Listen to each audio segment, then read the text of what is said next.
Are you stuck in auto mode? I've met a few people on the sidelines, on the field, and they tell me, hey, how do I get out of auto mode and into manual mode? Well, hopefully today I can teach you how to do just that. We're gonna look at the basics, break it down, and hopefully you'll be confident enough to try it out at your next shoot.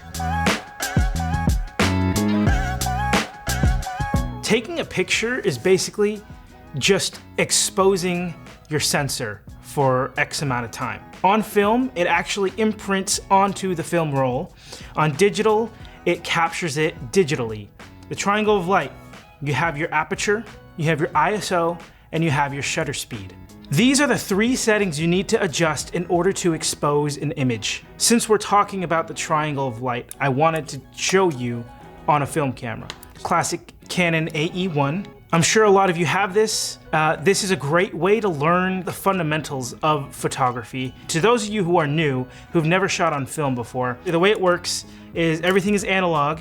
On this specific model, this Canon AE-1, there's only one battery, and that's right here, next to the lens.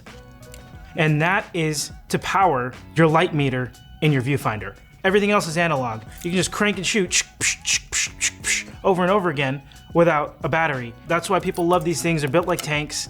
First, let's look at the ISO.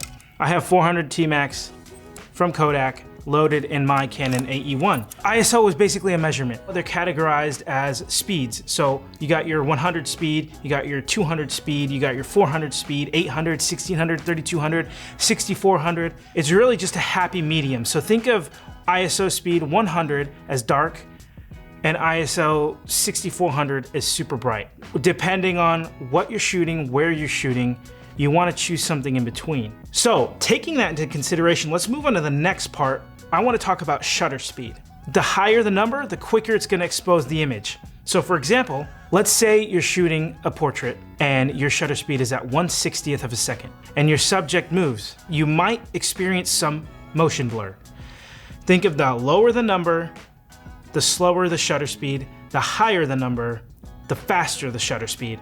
If you're outside, broad daylight, shooting a soccer game, your shutter speed could be well over 1/1000th of a second. It's capturing that action, you're freezing that moment in time, you're freezing that subject. Midair, the ball's in the air, they're jumping, they're running. When you blink, if you blink quicker, you're gonna miss less that's in front of you. If you blink slower, you could miss the person you're talking to, turning around, moving. That's your shutter speed. So now that we've covered shutter speed, let's move to the last part of the triangle of light. Have you ever been sitting in the dark and you go outside into bright daylight and you have to squint, you have to cover your eyes because it's just so bright? Think of the pupil as your aperture.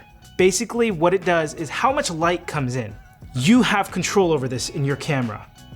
It has all the f-stops, which are just increments of your aperture ring. If you're new, you're probably wondering, what the heck? How do I know which settings to use? I just make the shot dark and make sure it's not super bright. Like, this is where you get creative. There is no one way to shoot photos. You can shoot it however you want, depending on the look and feel that you want. If you want to take pictures of subjects with a really blurry background, you're gonna want to open your aperture as wide as you can. If you're on a 50mm 1.8, you open your aperture to f-stop 1.8. And then you adjust everything else accordingly. You'll turn your ISO down and then you crank up your shutter speed. That's if you're going for that specific look. However, if you're a landscape photographer, you want to get as much in focus. You don't want anything blurry. That mountain in focus, you want to get the trees in front of it in focus and the road. You're going to want your aperture to be as closed as possible. So I would go to f-stop 22, turn up my ISO so it's not super dark, and then